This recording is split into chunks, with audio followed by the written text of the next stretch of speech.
Doctor Babasaheb Ambedkar म्हणाले, शिक्षण हे वाघिणीचे दूध आहे आणि जो सुद्धा याचे प्राशन करेल तो गुरगुरल्याशिवाय राहणार नाही. तळपत्या सूर्याला सुद्धा चमकण्यासाठी आधी पेटावं लागतं. तळपत्या सूर्याला सुद्धा चमकण्यासाठी आधी पेटावं लागतं आणि माणसालाही तेजस्वी बनण्यासाठी आधी झटावं लागतं. पण त्याकडची परिस्थिती अशी होती की माणसाचं रक्त एक होतं परंतु माणसाचा हक्क एक नव्हता. शिक्षणाची प्रचंड आवड होती परंतु शिष्यवृत्तीचा अभाव होता आणि म्हणून मी स्पर्धक कुमारी Payal Sariput Wadke, Siddhivinayak college of pharmacy वरोऱ्याची विद्यार्थिनी असून विषय मांडते शासकीय शिष्यवृत्ती व त्याची अंमलबजावणी. महोदय, मला इथे एक गोष्ट सांगावीशी वाटेल. पूर्वीचा काळ होता, एक विद्यार्थी होता ज्याच्या मनामध्ये शिक्षणाची प्रचंड आवड होती परंतु तो एका उच्च नाही तर एका नीच जातीमध्ये जन्माला आलेला होता आणि म्हणून जातीच्या नावाखाली कुठेतरी त्याला जखडल्या जात होतं. उच्च नीच या स्तरावरती कुठेतरी त्याला पिडल्या जात होतं आणि म्हणून प्रत्येक शिक्षण तो भारतात घेईल हे मात्र शक्य नव्हतं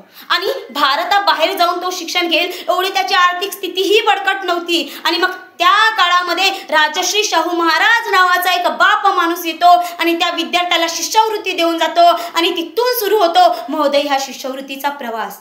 मला सांगावंसं वाटेल की आज विद्यार्थ्याच्या जीवनाला शैक्षणिक, आर्थिक आणि सामाजिक दृष्टीने प्रगत करण्याचं जर कोणी काम करत असेल तर ही शासकीय शिष्यवृत्ती करत आहे. आज शासकीय शिष्यवृत्ती ही फक्त कोऱ्या कागदावर कोरल्या जाणाऱ्या ओढी बनून राहिलेल्या नाहीत तर विद्यार्थ्यांच्या पंखांना बळ देण्याचं कार्य आज मात्र शासकीय शिष्यवृत्ती आपल्याला करताना दिसत आहेत. मग अशा बऱ्याचशा शासकीय शिष्यवृत्ती आहेत ज्या विद्यार्थ्यांना पुढे नेत आहेत. बघायला गेलं तर अल्पसंख्याक विद्यार्थ्यांसाठी प्री मॅट्रिक शिष्यवृत्ती योजना, मागासवर्गीय विद्यार्थ्यांसाठी योजना, दिव्यांग विद्यार्थ्यांसाठी योजना, एवढंच नव्हे छत्रपती राजाराम महाराज योजना आणि मला अत्यंत महत्त्वाची एक योजना वाटते ती म्हणजे छत्रपती शाहू महाराज गुणवंता सत्कार विद्यार्थी योजना.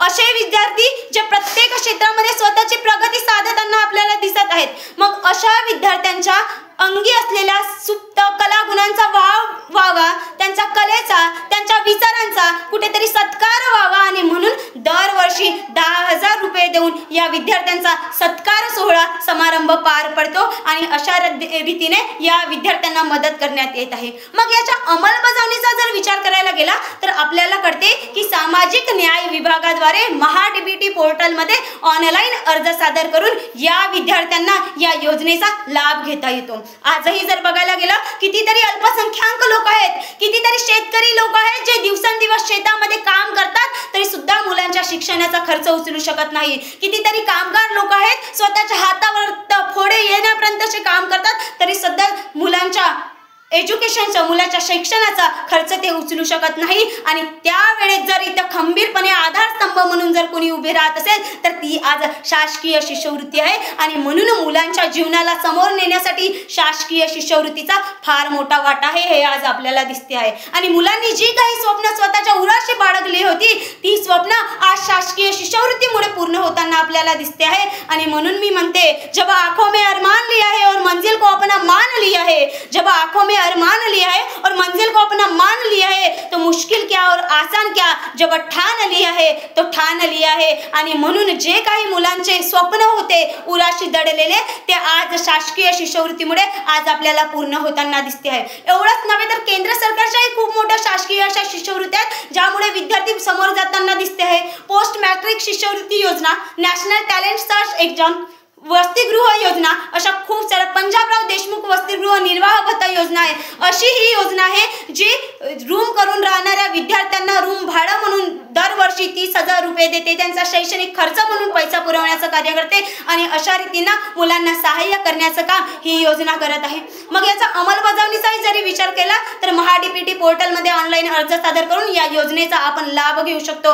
आज आपण बऱ्याच अंशी बघतो की शेड्या राखणारा मुलगा एक IAS होऊन जातो, 4-2 घरची धुनी भांडी करणारी पोरगी आज आपल्याला IPS होताना दिसते आहे. एवढंच नव्हे तर नाल्या उपसणारा मुलगा आज जज होताना दिसतो आहे. हे सगळं आपल्याला माहिती आहे परंतु या मागचा सखोल गांभीर्याने ज्यावेळेस आपण विचार करतो त्यावेळेस या मागचा आधारस्तंभ, या मागचा रोपट्याला झाड करणारे जर आधारस्तंभ कुणी असेल तर ही शासकीय शिष्यवृत्ती आहे महोदय, हे आपल्या सगळ्यांना दिसते आहे. तीच एक शासकीय शिष्यवृत्ती आहे जी दिव्याच्या वातीप्रमाणे पेटून या मुलांचं भविष्य उज्ज्वल करताना आपल्याला दिसते आहे. म्हणून आज आपले पोरं समोर जाताना आपल्याला दिसते आहे. आणि जर याच्या अंमलबजावणीचा विचार करायला गेला तर आज या गोष्टीचा काही विद्यार्थी साक्ष देऊन जातात महोदय. 4-2 घरची टॉयलेट साफ करणारा मनोज शर्मा सारखा मुलगा आज IPS बनून जातो. वडील नसणारी दिव्या कीर्ती सारखी मुलगी आज कलेक्टर बनून जातो. एवढंच नव्हे तर नाल्या उपसणारा मुलगा आज चांगल्या पोस्ट वरती आहे. आणि हे सगळे यशस्वी झालेले विद्यार्थी या गोष्टीची ग्वाही देऊन जातात की ज्या काही योजना आहेत त्या बरोबर अंमलात आणलेल्या आहेत. आणि सरते शेवटी काय, सर्वांगीण ज्यावेळेस आपण विचार करतो त्यावेळेस आपल्याला कळते की एज्युकेशन म्हणजे शिक्षण ही माणसाची प्राथमिक गरज आहे. आणि या प्राथमिक गरजेला पूर्ण करण्यासाठी, रोपट्याचं वटवृक्ष करण्यासाठी विद्यार्थ्याला मेहनत घ्यावी लागते. त्यासोबतच हिला जोड कशाची आहे तर ती एक शासकीय शिष्यवृत्तीची आहे. आणि महोदय, शासकीय शिष्यवृत्ती ही फक्त मंजिलकडे नेण्याचं साधन नाही महोदय, शासकीय शिष्यवृत्ती ही मंजिलकडे नेण्याचं साधन नाही तर ते नीव ठरलेली आहे. आणि महोदय, आपल्याला माहिती आहे की ज्या वेळेस नीव मजबूत राहते त्यावेळेसच मंजिल उभारल्या जाऊ शकतं. आणि आज जर विद्यार्थ्यांच्या जीवनाला आकार देण्याचं कार्य कुणी करत असेल तर ती शासकीय शिष्यवृत्ती करते. आणि म्हणूनच शिकाल तर शिकाल आणि वाचाल तर वाचाल, आणि शिक्षण ही माणसाची प्राथमिक गरज आहे आणि त्यासोबतच हिला शिष्यवृत्तीची जोड आहे. एवढं बोलून मी माझ्या वक्तृत्व शैलीला पूर्ण विराम इथेच थांबवते. धन्यवाद.